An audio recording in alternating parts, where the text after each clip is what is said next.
Hello मेरे प्यारे दोस्तों, आप सभी का आज फिर एक नए और बेहतरीन वीडियो में स्वागत है। देखिए, आज हम तुमको कक्षा 12 में एक तुम्हारा चैप्टर है सूक्ष्मदर्शी तथा दूरदर्शी। तो सूक्ष्मदर्शी तथा दूरदर्शी के बारे में आज हम तुमको बताएंगे। तो आज हम तुमको बता देंगे खगोलीय दूरदर्शी क्या होती है। इस खगोलीय दूरदर्शी का दूसरा नाम है अपवर्तक दूरदर्शी या अपवर्ती दूरदर्शी भी कहते हैं। ठीक है, तो खगोलीय दूरदर्शी के बारे में आज हम तुमको बहुत बेहतरीन जानकारी देंगे। तो पहले ये समझिए, इस दूरदर्शी को पढ़ने के लिए सबसे पहले तुम्हें दो बातों का ध्यान देना है। पहला हो गया दर्शन कोण और दूसरा हो गया आवर्धन क्षमता। कि ये बताइए कि दर्शन कोण होता क्या है। जब तक हमको दर्शन कोण के बारे में पता नहीं होगा, आगे हम इनकी जानकारी नहीं ले पाएंगे। तो देखिए कि दर्शन कोण क्या है कि किसी वस्तु द्वारा, अगर जैसे माना कि ये है वस्तु, अगर इस वस्तु का प्रतिबिंब जो हमारी आंख पे बन रहा है, यही हमारा क्या कहलाएगा, दर्शन कोण। मतलब कहने का तात्पर्य हमारा यह है कि किसी वस्तु द्वारा आंख पर या किसी वस्तु द्वारा बनाए गए आंख पर जो कोण बनेगा वो हमारा दर्शन कोण कहलाता है। ठीक है ना। किसी वस्तु द्वारा आंख पर बना दर्शन कोण, किसी वस्तु द्वारा आंख पर बना कोण जो होता है वो हमारा दर्शन कोण कहलाता है। ठीक है। अच्छा, दर्शन कोण क्या होता है कि इसकी एक मुख्य बात यह है कि दर्शन कोण जितना बड़ा होगा, इस बात में ध्यान देना कि दर्शन कोण जितना बड़ा होगा वह वस्तु उतनी ही बड़ी दिखाई देती है। ठीक है ना। तो अब देखना इसके आगे क्या है कि ये हमने बताया। अब देखिए आवर्धन क्षमता क्या है। आवर्धन क्षमता को एम से प्रदर्शित करते हैं। किससे? एम से। तो आवर्धन क्षमता जो होती है कि अंतिम प्रतिबिंब द्वारा आंख पर बना दर्शन कोण, मतलब जो यंत्र के माध्यम से जो कोण बनेगा, यंत्र के माध्यम से जो हमारी आंख पे जो भी कोण बनेगा, दर्शन कोण बनेगा। ठीक है। और इसके बाद वस्तु द्वारा आंख पर, और मतलब बिना वस्तु, अगर ये है वस्तु है तो ये वस्तु द्वारा जो आंख पे कोण हमारा बन रहा है, ये हो गया बीटा, नहीं ये हो गया बीटा, ये हो गया अल्फा। तो इसकी डेफिनेशन निकल के आएगी, वो कैसे निकलेगी कि किसी प्रकाशिक यंत्र की जो आवर्धन क्षमता होती है, इस बात में ध्यान देना कि किसी प्रकाशिक यंत्र की आवर्धन क्षमता उस यंत्र से बने प्रतिबिंब द्वारा आंख पर बना दर्शन कोण बीटा, और तथा बिना यंत्र के वस्तु द्वारा, मतलब बिना यंत्र के वस्तु द्वारा आंख पर बना दर्शन कोण अल्फा के अनुपात के बराबर होती है। ठीक, ये आवर्धन क्षमता हो गई। अब देखिए, अब हम तुम्हें बता रहे हैं खगोलीय दूरदर्शी। इसमें तीन होती हैं दूरदर्शी।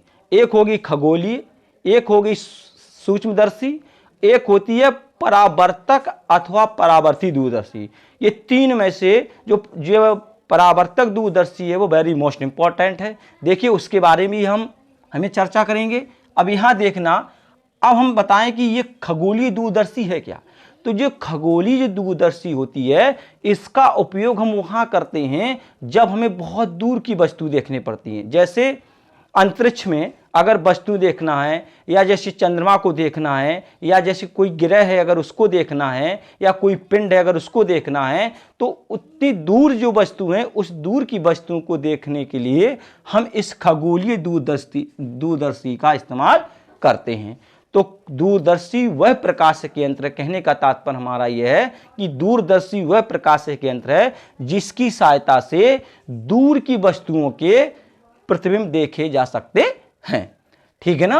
अब देखिए आगे क्या है। अब हम बताएं कि यह खगोलीय दूरदर्शी होती क्या है, इस बात में ध्यान देना तुम। ठीक है। माना कि हमारे पास ये है एक, ठीक है, माना हमने थोड़ी देर के लिए मान लिया कि ये हमारे पास खगोलीय दूरदर्शी है ये।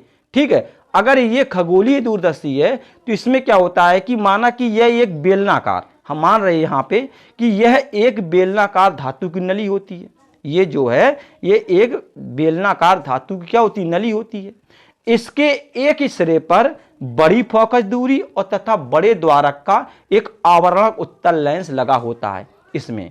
ठीक है ना। इसमें क्या होता है कि इसके एक एक सिरे पर बड़ी फोकस दूरी और तथा बड़े द्वारक का एक आवरणक उत्तल लेंस लगा होता है, जिसे हम अभिदर्शक लेंस ओ कहते हैं। क्या कहते हैं? अभिदर्शक लेंस ओ कहते हैं। इसके बाद क्या है कि इसके बगल में एक नली और लगी होती है, ठीक, मानक ये लगी है, ठीक है ना। इसको क्या करते हैं हम कि दंतुर्दंड चक्र की सहायता से, दंतुर्दंड चक्र की सहायता से इसे हम आगे पीछे खिसका सकते हैं। इसको आगे पीछे क्या कर सकते हैं, यानी खिसका सकते हैं। इस नली के बाहरी सिरे पर एक छोटी फोकस दूरी और तथा छोटे द्वारक का एक आवरणक उत्तल लेंस लगा होता है, जिसे हम क्या कहते हैं, नेत्रा कहते हैं। जैसे कि यहां लिखा है, ये तुम्हारा हो गया ओ मतलब होता है अभिदर्शक लेंस, और ये तुम्हारी नेत्र का ई हो गई, ठीक है ना। यहां देखो ये आंख बनी है, ये नेत्र का ई हो गई, ठीक है। तो इसे कहते हैं कौन सा लेंस? अभिदर्शक लेंस। और इसे क्या कहते हैं? इसे हम कहते हैं नेत्र का, ठीक, राइट। अब देखना, ये हमने तुमको बताई क्या, रचना। अब देखना इंपॉर्टेंट चीज है कि अब इसका देखना कि प्रतिबिंब का बनना, कि इसका प्रतिबिंब कैसे बनेगा।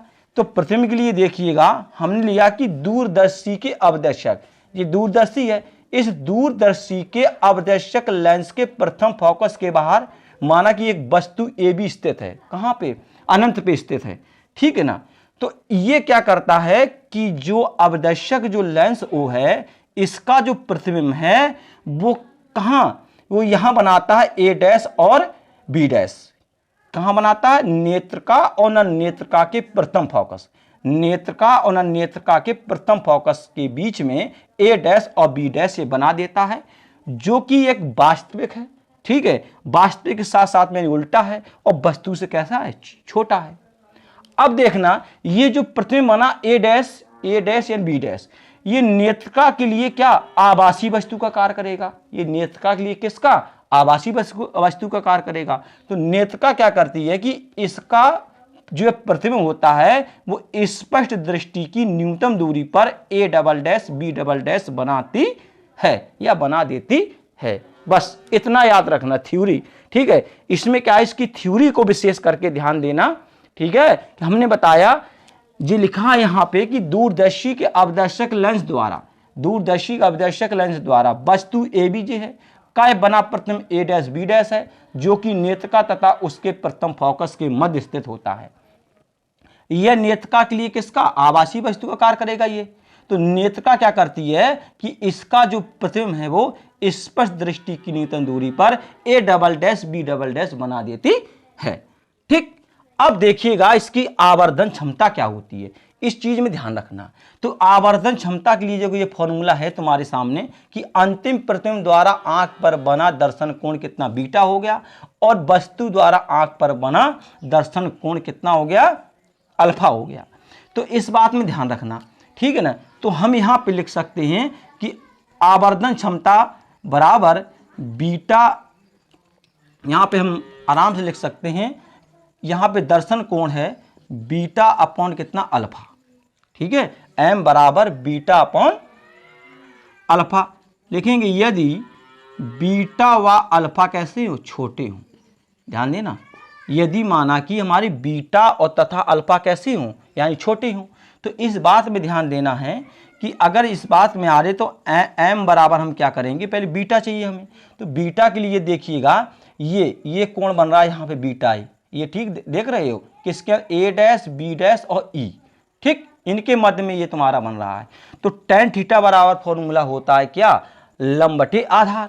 तो इसमें लंब कितना, ए डैश बी डैश, तो हम यहाँ लिखेंगे ए डैश और बी डैश अपॉन, ठीक है, ए डैश बी डैश, और हम चाहेंगे ए डैश ई। तो ए डैश से ई तक की जो दूरी देगी यू ई देगी, कितनी देगी, यू ई, और ये काय की हो जाएगी, माइनस की हो जाएगी यू ई, ठीक है। या अभी न रखना हो, अभी इसके मान रख लो, ए डैश ई कर लो, कितना कर लो, ए डैश ई, राइट। ये बीटा कोण बना, ये हो गया लंब, लंब ए डैश कितना हो गया, बी डैश हो गया, और आधार हो गया ए डैश ई हो गया। अब इसके बाद आगे आ जाइएगा, ठीक है। अब आगे क्या है, अब देखेंगे इसके बराबर, तो लिखेंगे यहाँ पे जी, हम यहाँ पे लिखेंगे tan अल्फा बराबर, या हम लिखेंगे अल्फा बराबर tan अल्फा बराबर इतना हो गया। अब इसी बात में बीटा बराबर tan बीटा करेंगे, ठीक है। तो बीटा के लिए यहाँ सॉरी देखिएगा, यहाँ पे हमने लिया है बीटा कोण, तो यहाँ हम बीटा के लिए चलेंगे, बीटा हो गया, ये यहाँ पे बीटा हो गया।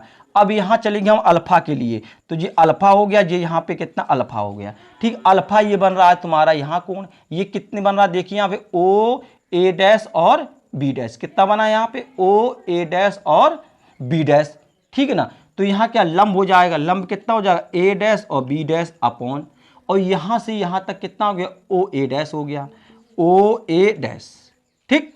अब क्या करेंगे, इसका m निकालेंगे, तो m बराबर इन दोनों के बट्टे में करेंगे a dash b dash, beta upon alpha होता है, beta upon alpha, a dash upon a dash b dash upon a dash, इसे हम रखेंगे बट्टे में, तो o डैश ऊपर हो जाएगा, a डैश और b डैश नीचे आ जाएगा, ठीक है ना। तो इससे हम दोनों को क्या कर देंगे, काट देंगे, तो हमें m बराबर यहाँ पे मिल जाएगा हमें कितना ओ ए डैश अपॉन ए ई डैश, ठीक।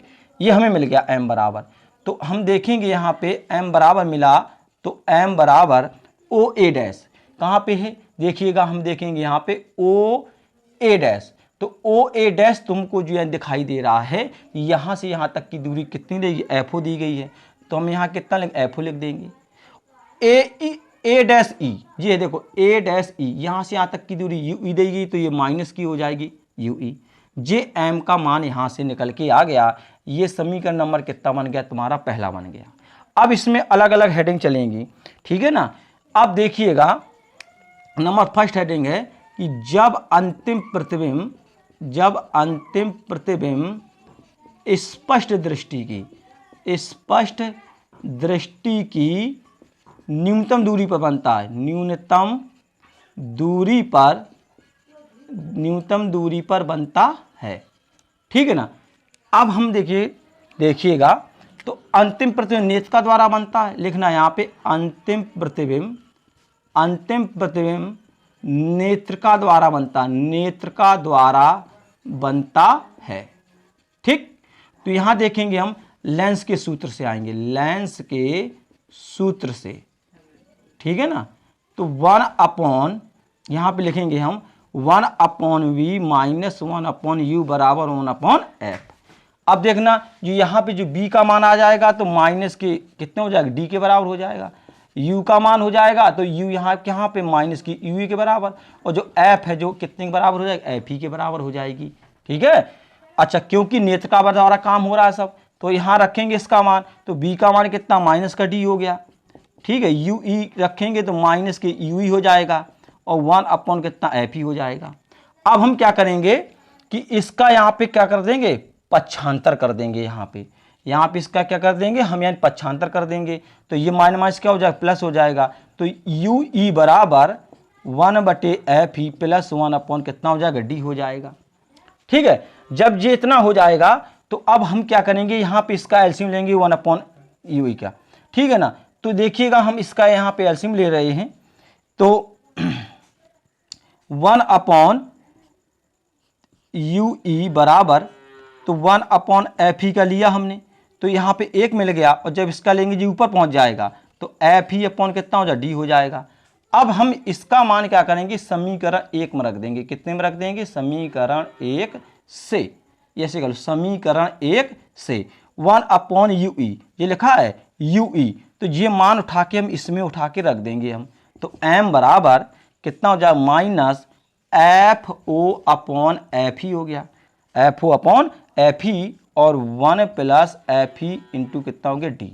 ये तुम्हारा जो था अंतिम प्रतिबिंब की स्पष्ट दृष्टि पर जो फॉर्मूला का निगमन था, ये निकल के आ गया, m बराबर माइनस के एफ ओ अपॉन एफ ही और 1 प्लस एफ ही अपॉन डी। अगर हम देखेंगे यहाँ से कि दूरदर्शी की लंबाई कितनी होगी, हम यहाँ से लिख सकते हैं दूरदर्शी की लंबाई, तो दूरदर्शी की जो लंबाई होगी f o plus u e होगी, एफ ओ या यू ई जे, ये इतनी दूरी होगी। अब सेकंड जो चीज है कि अभी था कि जब अंतिम प्रतिबिंब स्पष्ट दृष्टि की न्यूनतम दूरी पर बनता हो, अब सेकंड है कि जब प्रतिबिंब अनंत पर बने, जब प्रतिबिंब अनंत पर बनता हो, कहाँ पे, अनंत पर बनता हो, अनंत पर बनता हो, ठीक है ना। तो देखिएगा जब अंतिम जो प्रतिबिंब होता है जब वो अनंत पर बनता है तो ये प्रतिबिंब क्या होता है कि जो अपदर्शक लेंस होता है जी अपदर्शक लेंस के फोकस पे ही बनता है। तो इसके लिए क्या हो जाएगा कि जो यूई जो है तुम्हारी वो यूई जो है यूई बराबर किसके हो जाएगी तुम्हारी, तो अंतिम फोकस बनता है यूई बराबर कितनी हो जाए एफ ही हो जाएगी। तो ये यूई बराबर एफ ही हो जाएगा। तो ये समीकरण 1 में आ जाएंगे हम, समीकरण कितने में 1 में। तो समीकरण 1 में इसका मान उठा कर रखेंगे माइनस के एफ ओ अपॉन कितना हो जाएगा एफ ही हो जाएगा।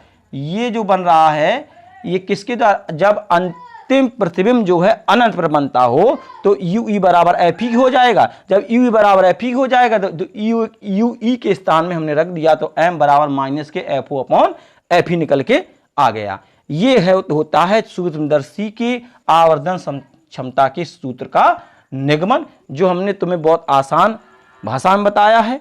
इसको पेटेंट करना, इसको याद रखना। और एक बात ये कि दूरदर्शी की जो लंबाई होती है ये भी देख लो, यहां पे देखना दूरदर्शी की लंबाई जो होती है वो होती है एफ ओ प्लस एफ ही।